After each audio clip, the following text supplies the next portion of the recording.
Assalamualaikum warahmatullahi wabarakatuh. Selamat pagi dan salam sejahtera. Perkenalkan, saya Dwi Yanti MPD, dosen tetap di Sekolah Tinggi Ilmu Ekonomi dan Bisnis Pranaputa. Saat ini saya sedang mengikuti proses sertifikasi dosen gelombang 1 tahun 2025 yang diselenggarakan oleh Kemendikti Saintek. Video yang saya buat saat ini adalah untuk memenuhi dokumen pernyataan diri dosen dalam unjuk kerja Tridharma Perguruan Tinggi atau PDD UKT PT. Saat ini saya mengampu beberapa mata kuliah di program studi S1 Manajemen, salah satunya adalah mata kuliah Metodologi Penelitian. Mata kuliah Metodologi Penelitian merupakan mata kuliah penunjang wajib yang diikuti oleh mahasiswa di semester 5 dengan kode mata kuliah adalah MNP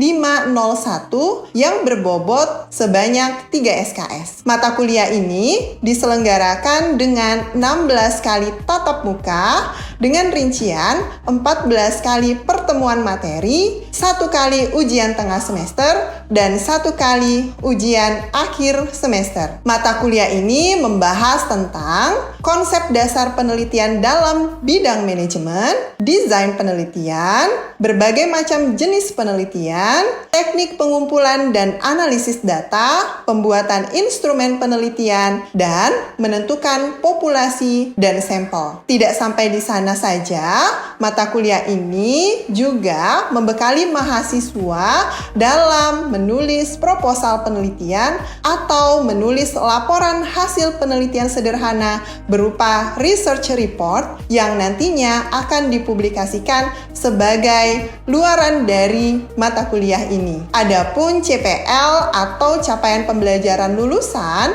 yang pertama adalah menunjukkan sikap bertanggung jawab atas pekerjaan di bidang keahliannya secara mandiri. Kemudian yang kedua, menguasai metodologi penelitian dalam ilmu manajemen. Yang ketiga, mampu menerapkan pemikiran logis, kritis, sistematis, dan inovatif dalam konteks pengembangan atau implementasi ilmu pengetahuan dan teknologi yang memperhatikan dan menerapkan ilmu humaniora sesuai dengan keahliannya. Dan yang terakhir, mampu merancang dan menjalankan penelitian dengan metodologi yang benar, khususnya terkait dengan bidang manajemen dan juga bisnis serta iptek yang relevan. Lalu, capaian pembelajaran mata kuliah atau CPMK adalah yang pertama, mahasiswa mampu merumuskan masalah melalui studi literatur penelitian terdahulu dengan baik secara mandiri. Kemudian yang kedua, mahasiswa mampu merinci teori yang digunakan dalam penelitian melalui studi literatur. Yang ketiga, mahasiswa membangun hipotesis melalui studi pendahuluan atau studi literatur penelitian terdahulu dengan baik. Yang keempat, mahasiswa mampu memutuskan pemilihan metode penelitian yang tepat sesuai dengan jenis penelitian melalui diskusi kelas dengan baik. Dan yang terakhir, mahasiswa mampu menafsirkan prinsip dan etika dalam penelitian melalui diskusi dengan dosen pengampu mata kuliah secara komprehensif. Metode pembelajaran yang saya gunakan dalam mengampu mata kuliah metodologi penelitian adalah student-centered learning, di mana metode ini saya terapkan berfokus pada mahasiswa, yang mana hal ini diharapkan agar mahasiswa dapat berpartisipasi aktif dalam pembelajaran, sehingga terjadi komunikasi dua arah saat pembelajaran berlangsung. Adapun metode yang saya gunakan meliputi yang pertama, ceramah interaktif. Ceramah interaktif ini digunakan untuk membangun pemahaman konseptual mahasiswa terhadap teori metodologi penelitian. Kemudian yang kedua, diskusi kelompok untuk mendukung dan mendorong kolaborasi antar mahasiswa dalam menyelesaikan studi kasus. Dan yang ketiga adalah project-based learning, di mana mahasiswa akan menyusun sebuah proyek research report sebagai bentuk aplikasi praktis dari materi yang telah dipelajari. Lalu, media pembelajaran yang saya gunakan dalam mengampu mata kuliah ini adalah PowerPoint yang nanti ada studi kasus, artikel-artikel ilmiah, video pembelajaran, dan aplikasi-aplikasi penunjang pembelajaran seperti mentimeter.com. Kemudian, untuk modul dan RPS dapat diunduh di Google Classroom atau menggunakan grup WhatsApp sebagai tempat untuk berdiskusi. Evaluasi pembelajaran mata kuliah ini terdiri dari 4 komponen. Yang pertama yaitu kuis interaktif. Yang kedua adalah penugasan, baik secara individu maupun secara kelompok, dengan menggunakan rubrik penilaian yang disesuaikan dengan masing-masing tugas. Kemudian yang selanjutnya adalah ujian tengah semester yang dilakukan dengan memberikan soal esai atau studi kasus. Dan yang ketiga adalah ujian akhir semester berupa proyek dengan rubrik penilaian yang digunakan untuk mengukur kemampuan mahasiswa setelah menerima materi mata kuliah metodologi penelitian. Selanjutnya adalah bobot penilaian dari masing-masing evaluasi. Di antaranya yang pertama adalah tugas sebanyak 25%, kuis sebesar 10%, ujian tengah semester sebesar 25%, ujian akhir semester sebesar 35%, dan terakhir kehadiran sebesar 5%. Dengan total bobot nilai sebesar 100%. Demikian informasi yang saya sampaikan terkait dengan mata kuliah metodologi penelitian di program Studi Manajemen Sekolah Tinggi Ilmu Ekonomi dan Bisnis Pranaputra. Selanjutnya adalah video cuplikan proses pembelajaran di kelas. Selamat menyaksikan. Oke, baik teman-teman. Selamat pagi. Apa kabarnya hari ini? Alhamdulillah, senang sekali hari ini Ibu bisa bertemu lagi dengan teman-teman setelah minggu lalu ya. Benar ya? Oke, semangat untuk kuliah hari ini? Semangat.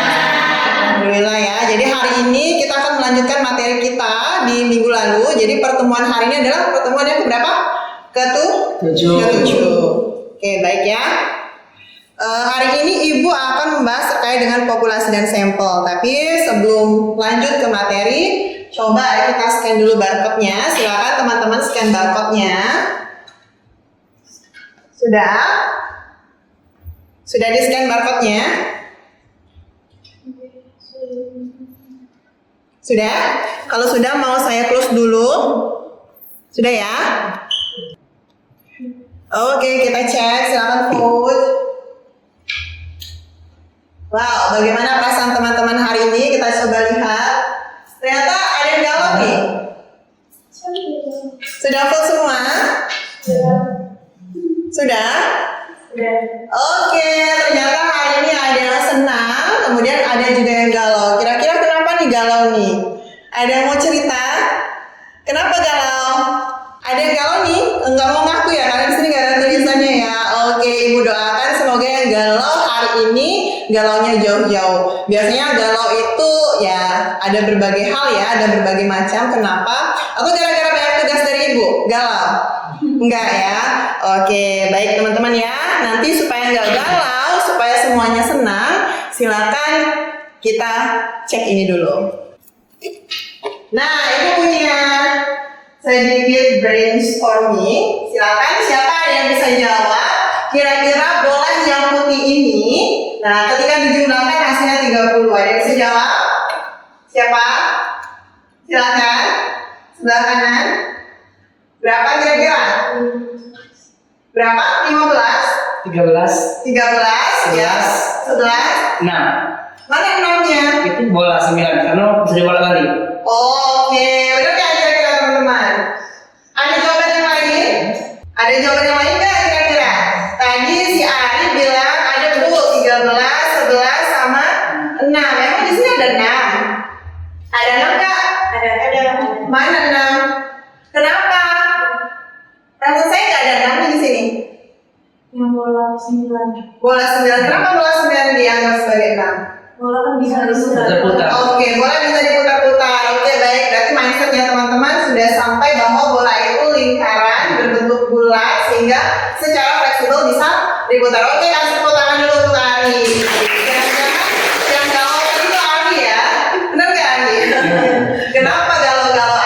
Belum Oke, di benar ACC. ya. Kenapa nih? Belum di ACC. Oh, belum di ACC. Oke, benar ya. Jadi bola itu kan berbentuk bulat, jadi kita fleksibel bisa memutarnya. Yang hanya bisa diputar kira-kira kemungkinan hanya nomor 9 ini bisa berubah menjadi 6 gitu ya. Oke, terima kasih teman-teman. Nanti setelah mata kuliah Ibu, Arif boleh ambil contoh dari Ibu ya, karena sudah bisa jawab. Oke, lanjutnya ya, kita coba cek lagi barcode-nya. Silakan boleh di-scan barcode-nya. Sudah di-scan? Kalau sudah, saya mau close. Kita mau lihat kira-kira apa sih barcode ini. Ternyata barcode ini terkait dengan review materi atau mata kuliah yang sudah saya sampaikan minggu lalu ya teman-teman ya. Terkait dengan apa minggu lalu, ada yang tahu? Ada yang masih ingat? Terkait apa? Terkait apa teman-teman? Instrumen. Iya benar, terkait dengan instrumen. Nah, Ibu mau review lagi apakah teman-teman masih ingat instrumen itu apa sih? Oh, ternyata sudah ada yang voting ya. Ada yang mengatakan media pembantu, alat pengukur informasi, metode, sarana, alat ukur, dan produk keuangan. Kira-kira mana ya yang benar ya? Ukur. Apa teman-teman? Alat ukur. Oke, benar. Jadi instrumen itu adalah alat ukur yang digunakan dalam suatu penelitian. Jadi instrumen itu menjadi sesuatu yang penting dalam dunia penelitian. Jadi tanpa instrumen penelitian itu tidak akan bisa kita jawab ya atau kita jalankan benar. Jadi penting sekali instrumen ini. Percuma kalau kita melakukan penelitian tanpa instrumen. Jadi pedangnya itu adalah instrumen. Oke teman-teman ya, terima kasih atas reviewnya. Ini mengingatkan materi kita minggu lalu. Nah, minggu hari ini atau hari ini kita akan masuk pada materi populasi dan sampel untuk melanjutkan dari mata kuliah yang minggu lalu. Kira-kira apa sih yang kita bahas? Jadi yang kita bahas adalah, sebentar saya pindahkan terlebih dahulu. Nah, jadi tujuan pembelajaran kita pada hari ini adalah yang pertama, jadi mahasiswa mampu menjelaskan terkait dengan populasi dan sampel. Kemudian nanti mahasiswa mampu secara tepat menafsirkan apa itu populasi dan sampel ya, atau tentang populasi dan sampel melalui studi literatur dengan baik. Jadi diharapkan nanti setelah mata kuliah ini, setelah materi ini, teman-teman mampu menafsirkan ya populasi dan sampel ke dalam studi literatur dengan baik seperti itu. Oke, saya minta teman-teman perhatikan gambar berikut ini. Ada yang tahu kira-kira ini gambar apa? Danau. Danau. Oke, good job. Benar. Gambar danau. Apa lagi kira-kira? Yang lain? Bukit. Apa yang teman-teman lihat? Silakan sebutkan saja. Pohon. Oke, ya.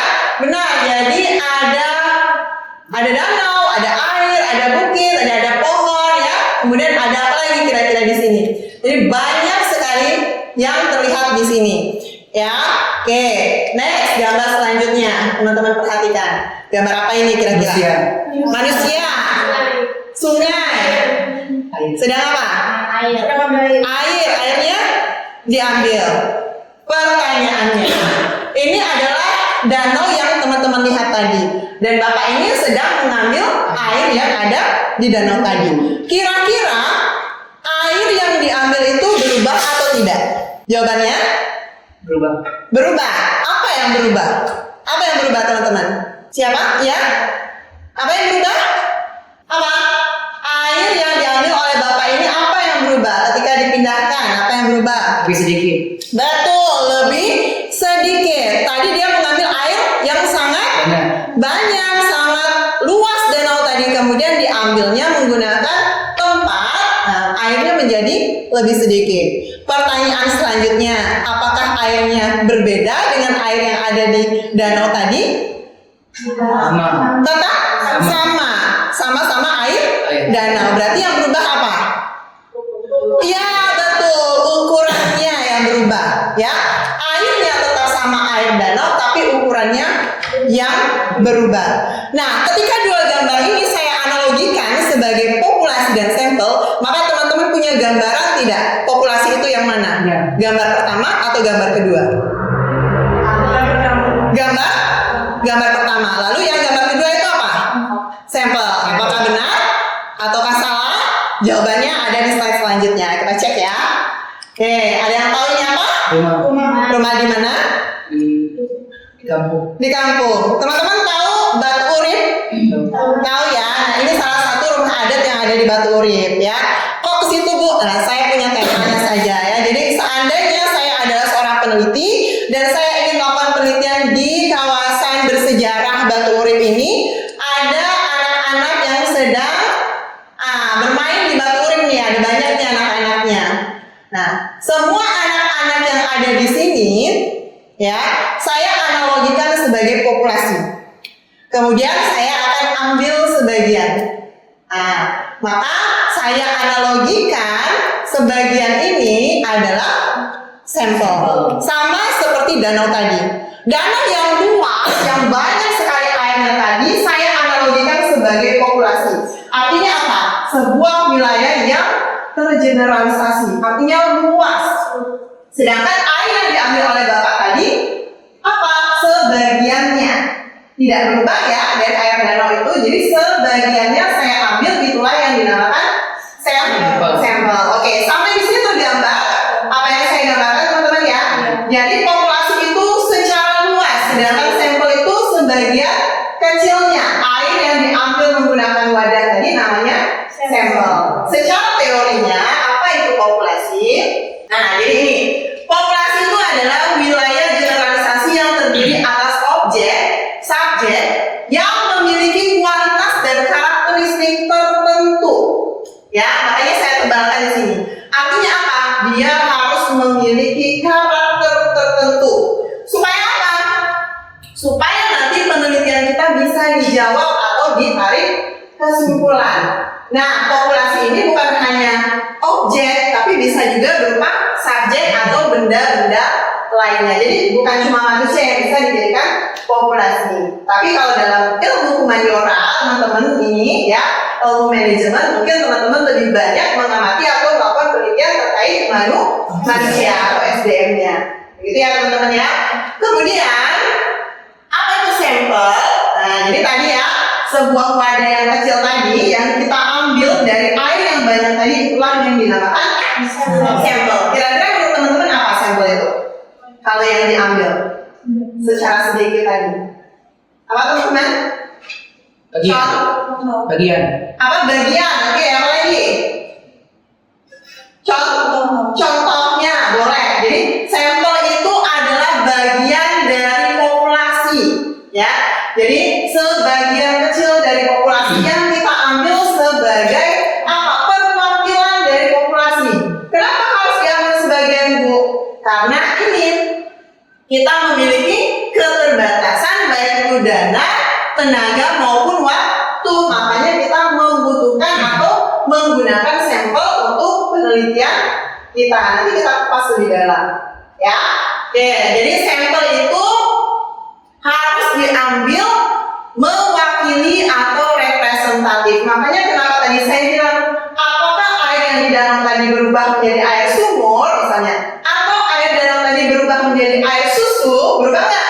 Tidak, karena dia akan tetap sama. Kita ambil di sumber yang sama. Kenapa? Agar dia bisa mewakili air danau yang luas tadi. Oke, sampai di sini teman-teman, apakah ada yang ingin ditanyakan atau sudah paham terkait dengan populasi dan sampel? Paham ya? Saya generalisasikan ke dalam kehidupan sehari-hari. Jadi seperti itu. Oke, benar sudah paham? Tidak ada yang tanya? Kalau tidak ada yang tanya, saya yang bertanya nih. Ya, bisa saya minta bantu teman-teman untuk menjelaskan terkait apa populasi dan sampel menurut teman-teman. Ada yang mau? Silakan angkat tangannya. Ya, yang sebelah sini silakan. Apa populasi menurut? Ya, populasi menurut saya itu keseluruhan. Seperti manusia, kita mau mengambil semuanya 40, kita ambil 40. Sedangkan sampel dari 1 itu kita bisa ambil dari 20. Oke, betul sekali. Kita kasih ambil dulu untuk teman kita. Jadi populasi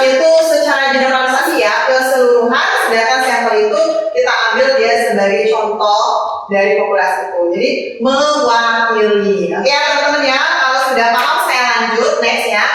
Ada note di sini di bawah yang saya buat. Jadi ukuran sampel yang terlalu kecil dapat menghasilkan hasil yang tidak representatif. Sedangkan ukuran sampel yang terlalu besar bisa meningkatkan biaya dan waktu penelitian tanpa memberikan manfaat tambahan. Artinya, kita tidak boleh juga menggunakan sampel yang terlalu sedikit dan sampel yang terlalu banyak. Karena itu akan memakan waktu, biaya, dan juga tenaga. Seperti itu ya teman-teman ya. Jadi nanti ada aturan-aturan tertentu yang membuat sampel kita itu menjadi sampel yang baik. Seperti itu. Oke, next kita lanjut. Nah, ini selanjutnya itu adalah syarat pengambilan sampel. Syarat pengambilan sampel itu saya bedakan menjadi 4. Yang pertama itu adalah mewakili populasi. Tadi saya sudah sampaikan ya, bahwa sampel itu harus secara representatif atau mewakili ya. Jadi seperti misalnya hari ini saya punya populasi, ini teman-teman mahasiswa misalnya semester 5 yang saat ini sedang mengampu mata kuliah metodologi penelitian. Nah, kemudian saya akan ambil mahasiswa semester 4. Kira-kira sampel yang saya ambil itu mewakili atau tidak? Populasinya mahasiswa semester 5, tapi sampelnya mahasiswa semester 4. Mewakili tidak? Tidak mewakili ya. Jadi kita harus ya mengambil sampel itu yang mewakili. Ya teman-teman. Kemudian yang kedua itu mudah dilaksanakan.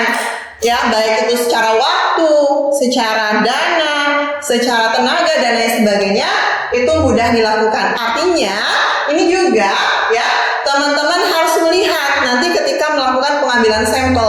Kalau yang terlalu banyak juga tidak baik ya. Kemudian yang ketiga harus tepat. Maksudnya apa Bu harus tepat?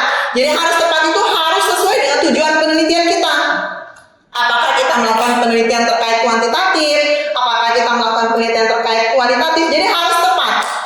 Kalau kualitatif berarti sampelnya seberapa banyak. Kalau kuantitatif berarti sampelnya seberapa banyak. Maka syarat untuk mengambil sampel itu adalah salah satunya lagi yaitu harus tepat. Lalu yang terakhir harus bisa memberi keterangan. Artinya apa? Sampel kita itu bisa menjadi apa? Menjawab penelitian kita. Jadi rumusan masalah yang kita sudah buat itu harus bisa dijawab melalui sampel penelitian. Jadi sampel ini juga penting. Kalau kita meneliti tanpa sampel, kira-kira bisa nggak? Bisa. Walaupun penelitian kita itu kualitatif, harus tetap menggunakan sampel kan? Iya, harus menggunakan sampel. Baik itu diri kita sendiri juga menggunakan sampel. Ya, ada satu penelitian yang tidak menggunakan sampel secara subjek atau objek, yaitu penelitian apa? Kajian pustaka. Kita hanya mengkaji literasi yang sudah ada. Seperti itu ya, teman-teman. Oke, sampai di sini ada yang mau ditanyakan terkait dengan syarat sampel? Jelas? Oke, kalau jelas kita lanjutkan ya. Nah, selanjutnya itu adalah teknik sampling. Nah, teknik sampling itu dibagi menjadi 2 ya teman-teman ya. Ada yang probability, ada yang non probability. Probability ini dibagi lagi menjadi 4, kemudian yang non probability ini dibagi menjadi 6. Ya, nanti seperti apa pembahasannya? Nih, saya jelaskan dulu. Jadi, teknik sampling yang probability. Jadi, probability itu artinya apa? Semua anggota populasi itu memiliki kesempatan yang sama. Tidak ada yang tidak memiliki kesempatan. Jadi, punya peluang yang sama dengan yang lainnya. Itu namanya probability. Nah, apa saja yang masuk ke dalam probability? Itu yang pertama ada teknik simple random sampling. Artinya, jadi pengambilan anggota sampel ini dilakukan secara acak. Ya, sehingga apa? Semua populasi itu memiliki kesempatan yang sama untuk dipilih.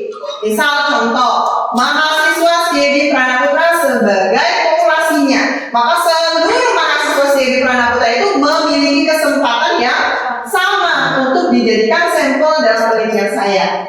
Nah, nanti siapa saja yang menjadi sampelnya itu kita ambil secara acak.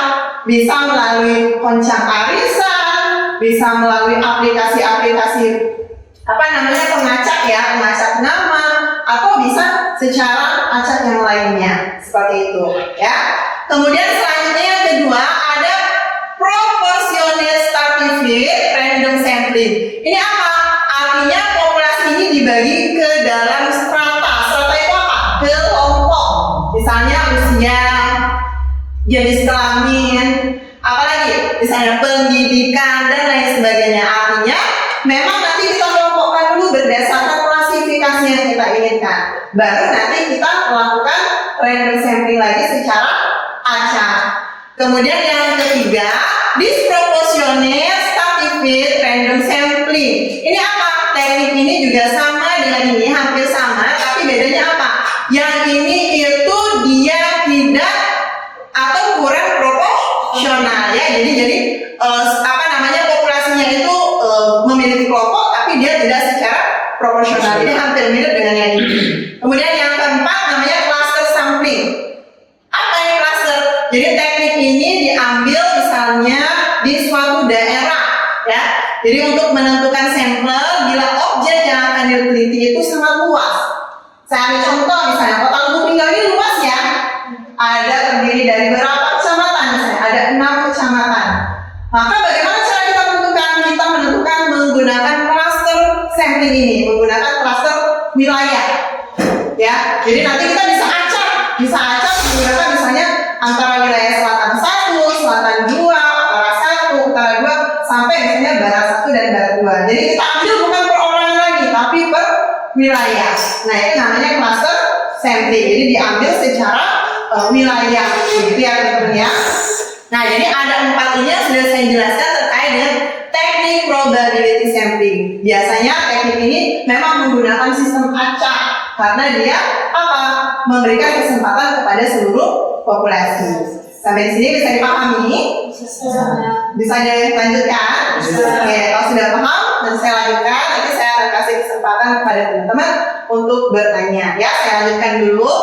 Apa saja yang kita sudah pelajari kali ini? Menurut Santi memperoleh apa kali ini? Belajar tahu bagaimana cara menghitung sampel, udah tahu caranya gitu kan. Ada rumus 2 tadi kan, rumus Sopin dan Isaac Henkel, dan juga syarat-syaratnya juga di situ juga ada 4 kan.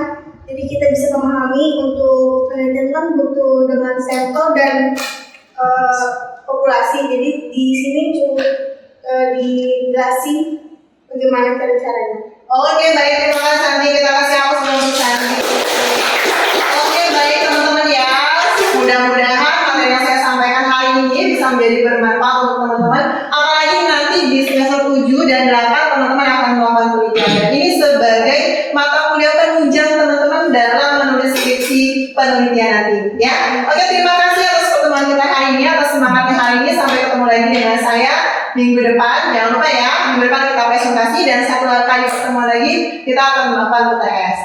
Baik, terima kasih teman-teman. Saya